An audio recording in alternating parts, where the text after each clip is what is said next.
I never thought a simple dinner with her friends would turn into one of the most humiliating nights of my life. My girlfriend Emily had insisted we attend her colleague's birthday party, saying it would be fun and casual. I agreed, hoping that maybe, just maybe, I could reconnect with her a little. Lately, things between us had been tense. She avoided intimacy, brushed off my attempts at closeness, and often made me feel like I was more of a roommate than a partner. I loved her, but her coldness had been eating away at me for months. From the moment we arrived, I could feel the tension.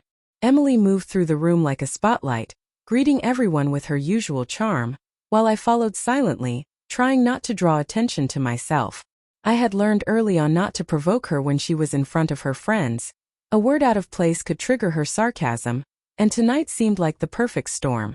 We found a table near the back, and I thought I could just fade into the background, but Emily had other plans.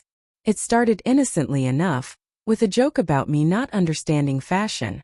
Then, as I sipped my drink quietly, she leaned over and said loud enough for the table to hear, "You know, he's great at carrying my bags, too bad he's not as great in other areas." The laughter that followed made my stomach turn. I felt every eye in the room on me, and I could see her friends exchanging amused glances, feeding off her words. My face burned, but I stayed silent as I had done countless times before. Reacting would only escalate things. I watched her for a moment, noticing the way she casually sipped her wine, completely unconcerned with my humiliation. It was deliberate. She wanted to assert dominance, to make me feel small while she entertained her friends. But in that moment, something inside me shifted. I realized that staying quiet, letting her mock me, had only given her power over me.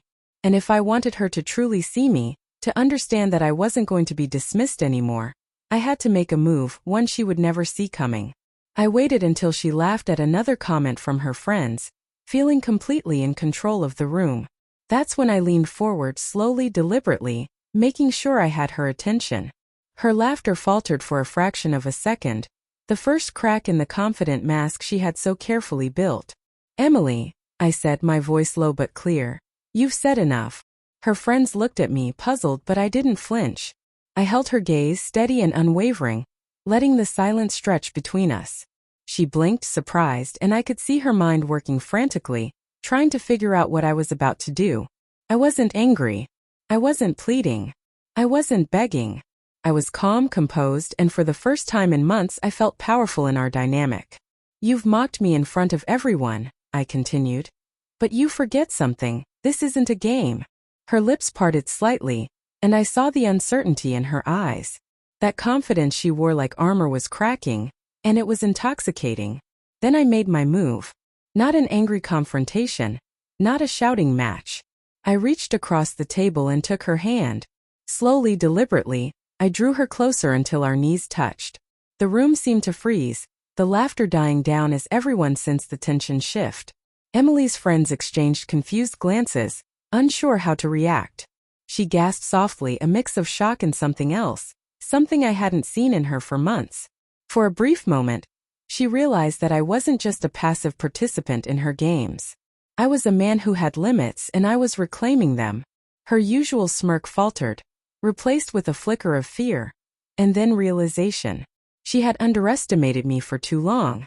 She had assumed that silence was weakness, that my restraint was submission. But she was wrong.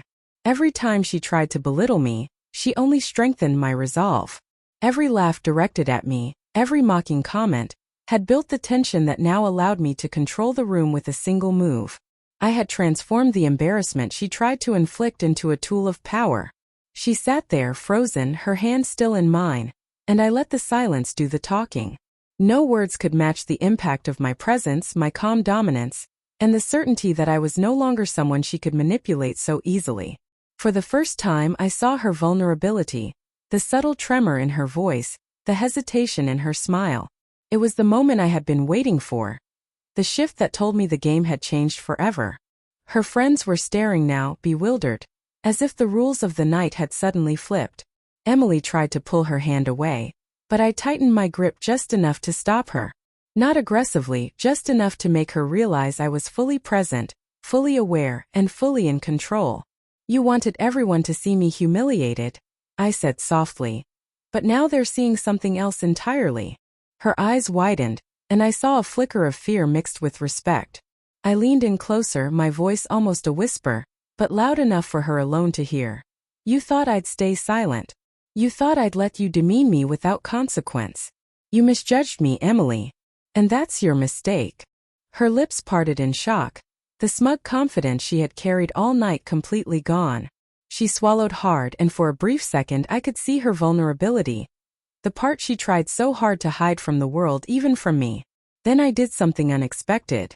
I stood up slowly, still holding her hand, and turned to the group. She's brilliant, charming, and fun, I said, keeping my tone casual but firm. And yes, sometimes she teases me. But I know my worth, and I won't let anyone, including her, make me feel less than I am. The room was silent, the weight of my words hanging in the air. Emily's friends looked shocked, exchanging glances as if realizing that the dynamic had shifted entirely. I walked back to my seat, still holding her hand lightly, and smiled at her. Not smugly, not angrily, but calmly. That smile said everything. I wasn't just here. I was a man who recognized my value, a man who wouldn't be diminished, and a man who could take charge of a situation without losing control. Emily's usual arrogance had crumbled, replaced with awe and maybe a hint of fear. She knew she had miscalculated. The rest of the evening passed in tense silence. Emily didn't mock me again. Her friends whispered among themselves, probably replaying what had just happened. I didn't need to say more. My actions had spoken louder than any words could. And in that moment I realized something important. It wasn't about revenge or humiliation, or proving a point to anyone else in the room. It was about respect. Mutual, earned, and undeniable. She had tested me, underestimated me, and tonight, she had learned that I was not someone to be mocked. By the end of the night, I felt a sense of calm I hadn't felt in months. Emily sat beside me, quiet and thoughtful, no smirk, no teasing. She had finally seen me as I truly was, and I had reclaimed my dignity, not through anger, not through shouting, but through measured action and quiet strength. And for the first time in a long while, I felt like the man I was supposed to be, fully respected, fully seen, and fully in control of my own life.